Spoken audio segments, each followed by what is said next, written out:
उड़ान 2.0 के साथ नीट क्रैक करना होगा और आसान, क्योंकि यहाँ आपको मिलेगी रोजाना लाइव कक्षाएं, complete notes, practice paper exercise, important questions के पीडीएफ। तो अभी यूज करें कूपन कोड उड़ान और पाओ 50% ऑफ।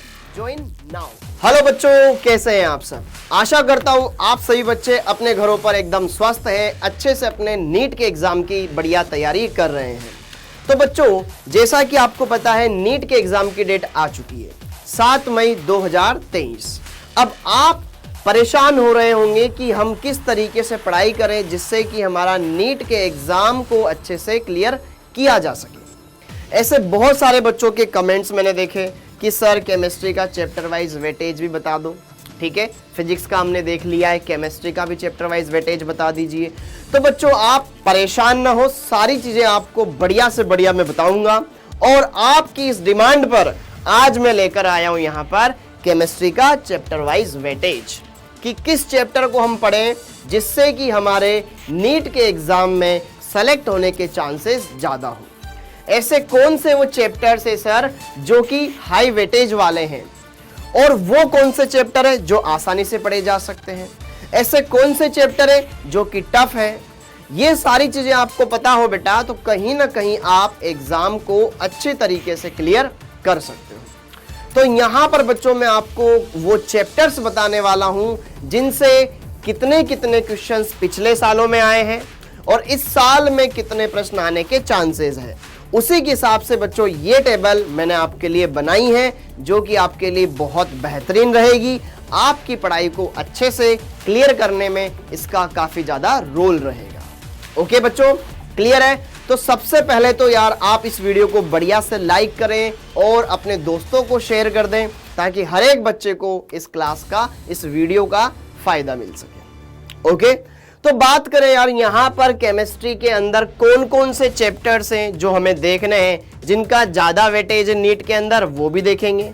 यहाँ पर हम तीनों पार्ट को देखेंगे बच्चों, चाहे फिजिकल केमिस्ट्री है, चाहे इनऑर्गेनिक केमिस्ट्री है, चाहे ऑर्गेनिक केमिस्ट्री है। ओके, लगभग हमारे पास 130 के लगभग दिन बचे हुए हैं। तो इन 130 दिनों में हम किस तरीके से केमिस्ट्री को बढ़िया कवर अप करें, क्योंकि देखो एग्जाम में केवल बायोलॉजी एकमात्र सब्जेक्ट नहीं आता है बच्चों। आपके एग्जाम में बायोलॉजी भी आता है, केमिस्ट्री भी आती है और फिजिक्स भी आती है। तो हमें तीनों को ही साथ में लेकर के चलना पड़ेगा, बढ़िया से क्लियर करना होगा। तो अगर बात करें बच्चों यहाँ पर सबसे पहले मैं बात करता हूं यार फिजिकल केमिस्ट्री के बारे में। किसके बारे में? फिजिकल केमिस्ट्री के बारे में। तो पिछले सालों के आधार पर इस बार कितने क्वेश्चंस आएंगे बच्चों, कौन से चैप्टर्स हैं जो हाई वेटेज वाले हैं, वो मैं आपके सामने लेकर आया हूं, जिससे कि आपको और क्लियरिटी हो जाए कि हाँ यह चैप्टर मुझे ज्यादा अच्छे तरीके से पढ़ना है, इसके सारी चीजें मुझे बढ़िया से क्लियर करनी है। तो बच्चों जैसा कि यहां पर आप देख पा रहे हैं, सबसे पहला चैप्टर है आपका मोल कॉन्सेप्ट। मोल कॉन्सेप्ट बच्चों बिल्कुल बेसिक चैप्टर है, आसानी से आप इसको पढ़ भी सकते हैं और लगभग हर एक बच्चे ने इसको पढ़ रखा होगा। इस चैप्टर से बेटा कम से कम 2 क्वेश्चन जरूर आएंगे। पिछले साल भी 2 क्वेश्चन आए थे बेटा, ठीक है, उठा करके देख सकते हो आप पेपर। ठीक है, अगला चैप्टर है एटॉमिक स्ट्रक्चर। एटॉमिक स्ट्रक्चर एक बेसिक चैप्टर है बेटा, जिसके अंदर कम से कम 1 क्वेश्चन आपसे पूछा जाएगा। इस चैप्टर की मदद से आप बाकी चैप्टर को अच्छे से पढ़ सकते हैं। ध्यान रखिएगा, इसमें सीधे डायरेक्ट 1 क्वेश्चन इस चैप्टर से पूछा जाएगा बेटा। गैसेस स्टेट, गैसों की अवस्था वाला चैप्टर, इसका भी लगभग 1 क्वेश्चन एग्जाम में आपके आएगा। इक्विलिब्रियम, ठीक है, साम्यावस्था वाला चैप्टर, इसको मैंने 2 पार्ट में डिवाइड किया है, एक केमिकल इक्विलिब्रियम, दूसरा आयनिक इक्विलिब्रियम। ठीक है, दोनों से 1-1 क्वेश्चन बच्चों आपके एग्जाम में पूछे जाएंगे। ठीक है, ये मैं आपको गैस पेपर बता रहा हूं, मतलब कि वो कि कितने क्वेश्चंस आपके एग्जाम में आ सकते हैं इन टॉपिक से। हाँ जी, उसके बाद रेडॉक्स चैप्टर आसान होता है, बहुत सिंपल होता है, इजी टू लर्न, आराम से हम आप इसको कर सकते हो। ओके, 1 नंबर 1 क्वेश्चन इससे जरूर आएगा आपका, 101% श्योर है, चाहे वो ऑक्सीकरण संख्या से संबंधित हो, चाहे अभिक्रियाओं को पहचानने के बारे में हो। ठीक है, किसका ऑक्सीकरण अपचयन हो रहा है, बढ़िया से आप इसको कीजिएगा। थर्मोडायनेमिक्स, उष्मागतिकी, बहुत शानदार चैप्टर है बच्चों, बहुत शानदार चैप्टर है ये, बहुत ही अच्छे तरीके से आपको इसको पढ़ना है। ठीक है, बच्चों को यह चैप्टर बहुत प्रॉब्लम देता है सर, इक्विलिब्रियम, थर्मो, लेकिन इनसे क्वेश्चन आते हैं बच्चों, कम से कम 1 से 2 क्वेश्चन इस चैप्टर से पूछे जाते हैं। तो अगर आप इन चैप्टर्स को अच्छे से कवर अप कर लेंगे तो कोई दिक्कत नहीं आएगी। और जब भी आप फिजिकल केमिस्ट्री को पढ़े ना बेटा, अभी टाइम चल रहा है अपना जनवरी का, ठीक है, दिसंबर का सॉरी, तो लगभग हर एक बच्चे ने फिजिकल केमिस्ट्री पढ़ रखी है और उनके सिलेबस भी कवर हो चुका होगा फिजिकल केमिस्ट्री का लगभग। तो मोटा तौर पर हम मानकर चलते हैं कि लगभग हर एक बच्चे ने फिजिकल केमिस्ट्री पढ़ रखी है। तो अब बात आती है हम इसको कैसे रिवाइज करें। तो बच्चों तुम्हारे पास फॉर्मूला शीट होनी चाहिए यार। क्या होनी चाहिए? फॉर्मूला शीट होनी चाहिए। हर एक चैप्टर में जितने ही फॉर्मूले हैं, चाहे 20 है 30 है, उनको बार बार लिखो, क्योंकि लिखने से वो चीजें याद हो जाएगी। कहां पर कौन सा फॉर्मूला लगाना है वो तुम्हें पता होना चाहिए। धीरे धीरे ये कमियां तुम्हारी निकलती जाएगी और तुम फिजिकल केमिस्ट्री में बहुत अच्छे से मार्क्स ला सकते हो। अगला है सॉलिड स्टेट। क्लास 12 के चैप्टर्स पर आते हैं हम। सॉलिड स्टेट से बेटा कम से कम एक क्वेश्चन, पिछले साल भी एक क्वेश्चन पूछा गया था, ध्यान रखिएगा। Okay, solution. क्लास 12 के ये जो चैप्टर है बेटा, ये बहुत इंपॉर्टेंट है। सॉल्यूशन मतलब विलियन। विलियन वाले चैप्टर में सीधे के सीधे फॉर्मूला लगाओ, आंसर पाओ, ऐसे क्वेश्चंस आते हैं। ठीक है, 2 क्वेश्चंस इसके आपके आएंगे। और इलेक्ट्रोकेमिस्ट्री। इलेक्ट्रोकेमिस्ट्री की बात करूं, पिछले साल भी इसके 2 क्वेश्चन आए थे। सिंपल मानक इलेक्ट्रोड विभव ज्ञात करने के ऊपर सिंपल से प्रश्न थे, आप इजीली कर सकते हो। ठीक है, आप पिछले साल का पेपर उठा के देखो कि किस कॉन्सेप्ट पर क्वेश्चन पूछा गया है, आप आसानी से लगा सकते हो इस चैप्टर के क्वेश्चन। बस थोड़ा सा आपको इसको अच्छे से पढ़ना है, सारी चीजों को क्लियर करना है। अगर बात की जाए केमिकल काइनेटिक्स और सरफेस केमिस्ट्री, रासायनिक बलगतिकी और पृष्ठ रसायन, तो बच्चों इससे 2 क्वेश्चन और इसके 1 क्वेश्चन आने के बराबर चांसेस है। यह जो मैंने आपको पेपर के अंदर नंबर ऑफ क्वेश्चंस बताए बेटा, उनके चैप्टर वाइज वेटेज के बिहाफ पर बताए हैं। क्लियर हुआ? जैसे कि इलेक्ट्रोकेमिस्ट्री काफी इंपॉर्टेंट चैप्टर है, तो सॉल्यूशन काफी इंपॉर्टेंट चैप्टर है, केमिकल काइनेटिक्स काफी इंपॉर्टेंट चैप्टर है। ये 3 चैप्टर आप 12th के अच्छे से कर लो। 11th के में मोल कॉन्सेप्ट अच्छे से निपटा लो, एटॉमिक स्ट्रक्चर बढ़िया से पढ़ लो। ये शुरुआती 2 चैप्टर आपको बाकी चैप्टर्स पढ़ने में काफी मदद देने वाले हैं। थर्मो वाला चैप्टर कर लो, इक्विलिब्रियम कर लो। अगर तुम्हें रेडॉक्स आता है तो इलेक्ट्रो करने में कोई दिक्कत नहीं आएगी। तो ध्यान रखना, इसके जरिए आप फिजिकल केमिस्ट्री को बहुत अच्छे से कंप्लीट कर सकते हो। अब बात आती है इनऑर्गेनिक केमिस्ट्री की। इनऑर्गेनिक केमिस्ट्री की तो बात की जाए यार, इनऑर्गेनिक केमिस्ट्री या अकार्बनिक रसायन बच्चों, ठीक है, लगभग 17 से 18 क्वेश्चंस इनऑर्गेनिक केमिस्ट्री से पूछे गए थे पिछले साल भी। तो इस बार भी बढ़िया से बढ़िया क्वेश्चंस आने की पूरे चांसेस हैं। अगर आपने क्लास नोट्स प्रॉपर बना रखे हैं और उसके बाद एनसीईआरटी से आप रिवीजन करना चाहें, उससे रिवीजन कर सकते हैं। ठीक है, क्योंकि इसमें क्वेश्चन सीधे एनसीईआरटी बेस्ड होते हैं।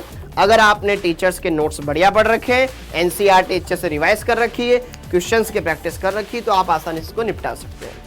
देखो, सबसे पहले बहुत इजी चैप्टर है पीरियोडिक क्लासिफिकेशन। इसके कम से कम 2 क्वेश्चन आपसे पूछे जा सकते हैं बेटा। ठीक है, अगर ये चैप्टर तुम्हारा कंप्लीट है तो तुम्हें ब्लॉक केमिस्ट्री में दिक्कत नहीं आएगी। अगला है केमिकल बॉन्डिंग, बेहद इंपॉर्टेंट चैप्टर है, बेहद इंपॉर्टेंट चैप्टर है बेटा। इस चैप्टर से कम तुम्हारे 3 क्वेश्चन आने के पूरे चांसेस है, पिछले सालों के पैटर्न के बिहाफ पर बता रहा हूं मैं आपको। ठीक है, कम से कम 3, मैं तो 3 से ज्यादा ही आएंगे जबकि इस चैप्टर में। ठीक है, ओके। पी ब्लॉक, वही केमिकल बॉन्डिंग के कुछ कॉन्सेप्ट लेकर के पी ब्लॉक के क्वेश्चन पूछ लेगा। इसके भी कम से कम 3 चैप्टर, 3 क्वेश्चन आने के पूरे चांसेस है बेटा जी। ठीक है, यह 2 चैप्टर और कोऑर्डिनेशन कंपाउंड, यह आप इनऑर्गेनिक के इन चैप्टर्स पर बहुत ज्यादा फोकस करना बच्चों। इनसे क्वेश्चंस आए हैं, हर साल आए हैं, कम से कम 2 से 3 क्वेश्चंस इन चैप्टर के पूछे गए। कोऑर्डिनेशन कंपाउंड, इसके भी 2 क्वेश्चन आएंगे आपके पास सीधे। ठीक है, 8-8 नंबर के ये चैप्टर है, कोई 16 नंबर का है, कोई 12 नंबर का चैप्टर है। नीट के एग्जाम को क्रैक करना है तो इनको कंप्लीट करना है। अब बात आती है अगले चैप्टर की, D and F block. D and F block बच्चों, यह चैप्टर भी काफी इंपॉर्टेंट होता है। किसी साल इसका 1 क्वेश्चन आया है, किसी साल 2 क्वेश्चन आए, लेकिन हर साल इसके क्वेश्चन आए हैं। इंपॉर्टेंट ये है, हर साल इस चैप्टर से क्वेश्चंस आए हैं, तो ये हमें पढ़ना है। एस ब्लॉक में जो क्वेश्चंस बनते हैं बेटा, थोड़े बहुत पीरियोडिक टेबल से रिलेटेड होते हैं, ठीक है। पीरियोडिक क्लासिफिकेशन अगर आपने पढ़ रखा है, थोड़ा केमिकल बॉन्डिंग के अंदर ऊर्जाओं को बारे में पढ़ रखा है आपने, तापीय, स्थायित्व, क्षारीय, सामर्थ्य, इनके बारे में पढ़ रखा है, तो आप डेफिनेटली इसके क्वेश्चंस लगा लेंगे, ठीक है। अच्छा चैप्टर है। हाइड्रोजन, कभी इसके क्वेश्चंस आते हैं कभी नहीं आते हैं, तो इसके अंदर भी आपको थोड़ी थोड़ी चीजें पता होनी चाहिए, ठीक है, कि हाइड्रोजन के गुण क्या होते हैं, उसके उपयोग क्या होते हैं। कभी कभी थ्योरेटिकल क्वेश्चन पूछ लिया जाता है इससे। H2O2 वाला टॉपिक आपको इसमें पढ़ना चाहिए। D2O भारी जल के बारे में आपको पता होना चाहिए, जल की कठोरताओं से संबंधित इससे क्वेश्चन आ सकता है। और मेटलर्जी, धातु कर्म, तत्वों के निष्कर्षण के सिद्धांत वाला चैप्टर, यह चैप्टर काफी सरल होता है बच्चों। इसमें अगर आपका लक बहुत सही रहा, सीधा आपको सिंपल फॉर्म क्वेश्चंस पूछे जाएंगे। कौन सा अयस्क का सूत्र, ये होता है, ठीक है, या इनमें से अयस्कों को आपस में मिलान करो। मैच द कॉलम वाले क्वेश्चंस बहुत पूछे गए हैं बेटा। और ध्यान रखें, कथन और कारण वाले क्वेश्चन पिछले साल बहुत पूछे गए थे, उनकी भी बढ़िया सा प्रैक्टिस कर ले। ओके, तो ये हो गया हमारा इनऑर्गेनिक केमिस्ट्री। तो बात की जाए इनऑर्गेनिक केमिस्ट्री में हाई वेटेज वाले चैप्टर कौन कौन से हैं? Chemical bonding, P block, coordination compound और पीरियोडिक टेबल वाला चैप्टर। ये चैप्टर पढ़ लो तुम, अच्छे से तुम्हारी इनऑर्गेनिक काफी अच्छे से कवर हो जाएगी। और साथ के साथ जो आप पी ब्लॉक में पढ़ते हैं बेटा, जो तत्व है उनसे संबंधित परीक्षण, बीच बीच में परीक्षण आते हैं उनके, तो उनको आपको अच्छे से कवर करना है। तुम्हारा यहाँ पर ये भी इनऑर्गेनिक केमिस्ट्री भी कंप्लीट हो जाएगा। अब बात आती है ऑर्गेनिक केमिस्ट्री। बहुत सारे बच्चों को ऐसा लगता है कि सर मेरी ऑर्गेनिक बहुत वीक है, तो मैं क्या कर सकता हूं, किस तरीके से पढूं कि जिससे मेरे सेलेक्ट होने के चांसेस ज्यादा बढ़ जाए। तो यार जरा देखो ध्यान से, तुम सबसे पहले बेसिक चैप्टर से स्टार्ट करो, जो कि है IUPAC। ओके, और इसी क्रम में तुम्हें पढ़ना है बच्चों, जो ये क्रम लिखा रखा है इसी क्रम में तुम्हें पढ़ना है हर एक पार्ट को, चाहे फिजिकल केमिस्ट्री हो, चाहे इनऑर्गेनिक केमिस्ट्री हो या ऑर्गेनिक केमिस्ट्री हो, ताकि आपको पढ़ना आसान लगेगा। अगर तुम सीधे हाइड्रोकार्बन पढ़ोगे, तुम्हें IUPAC नहीं आता तो कैसे करोगे? तो ध्यान रखो, IUPAC और आइसोमेरिज्म, इससे रिलेटेड कम से कम 2 क्वेश्चंस तुम्हारे पूछे जाएंगे, इंपॉर्टेंट है।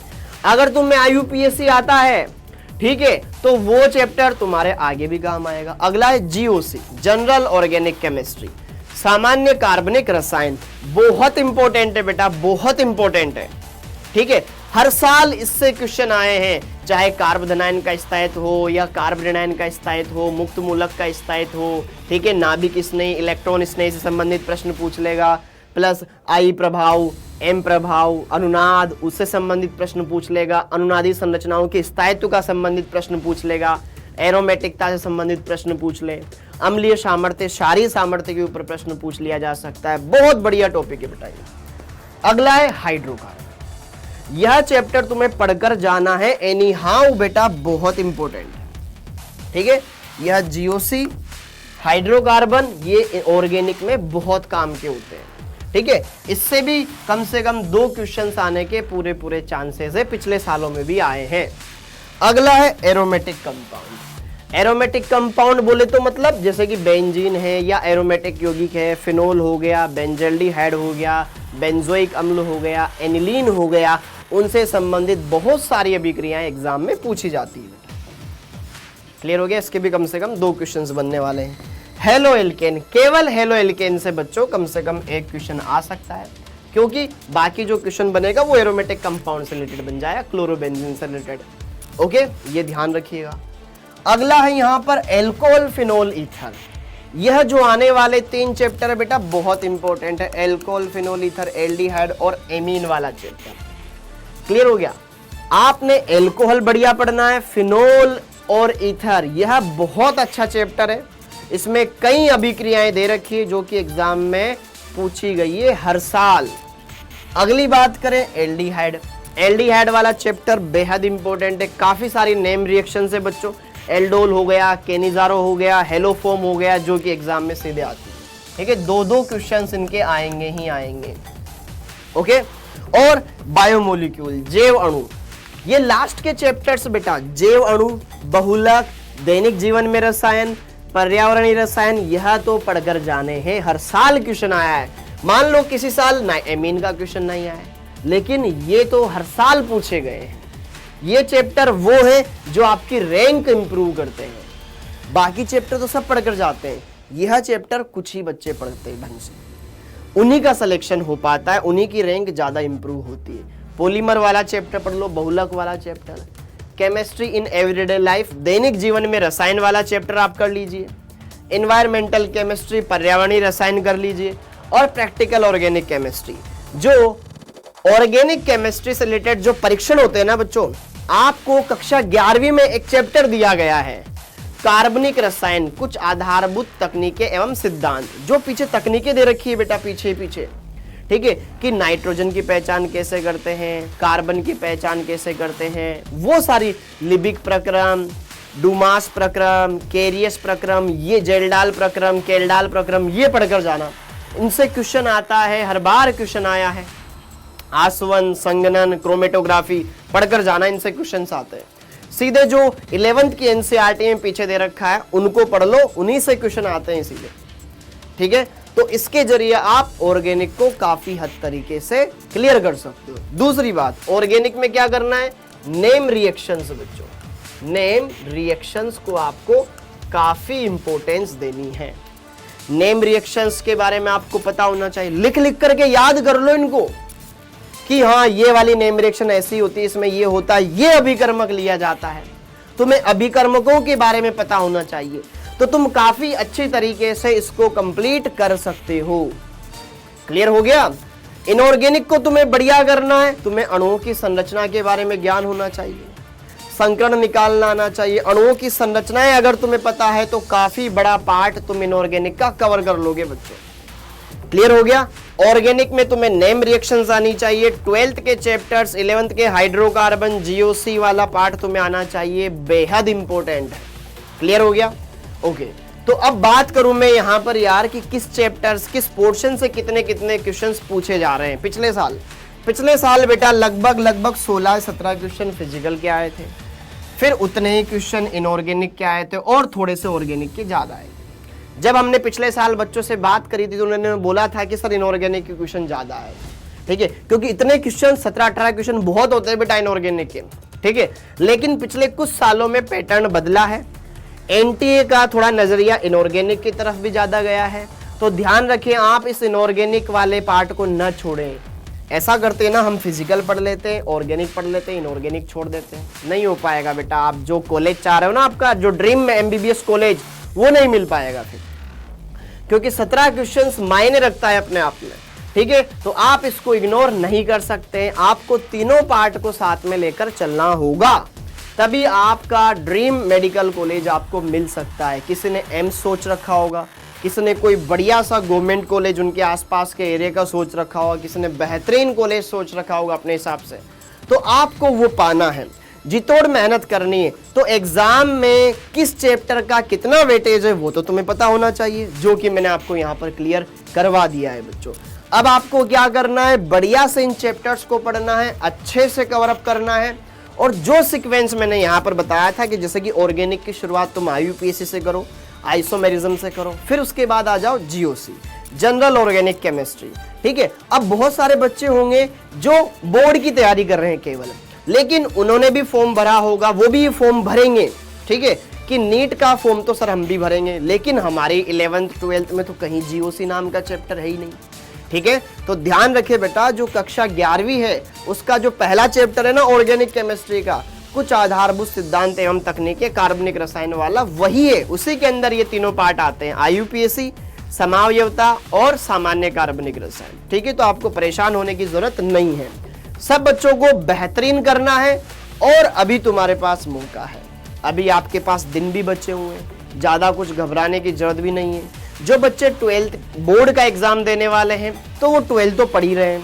साथ के साथ बच्चों आपको 11th पर भी ध्यान देना है, ताकि हम ज्यादा से ज्यादा फायदा उठा सके, ठीक है। वरना बहुत सारे बच्चे ड्रॉप करते हैं, फिर अगले साल तैयारी स्टार्ट करते हैं।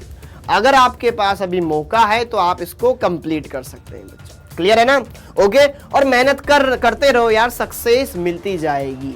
और एक और बात बच्चों, अब कंपटीशन और ज्यादा हो चुका है क्योंकि गवर्नमेंट ने अपर एज लिमिट हटा दिया है। कितने ही बार तैयारी करते रहो, कितनी ही बार तैयारी करो। पिछले साल 18 लाख बच्चे बैठे थे, कुछ बच्चे ऐसे होंगे जो दोबारा तैयारी करेंगे। क्लियर हो गया क्या? तो नए बच्चे तो जुड़े और पुराने साल वाले बच्चे तो वापस से तैयारी कर रहे हैं। तो आपका कंपटीशन दिन ब दिन बढ़ता ही जा रहा है। पिछले साल 18 लाख बच्चे होंगे तो इस साल 20 लाख हो जाएंगे।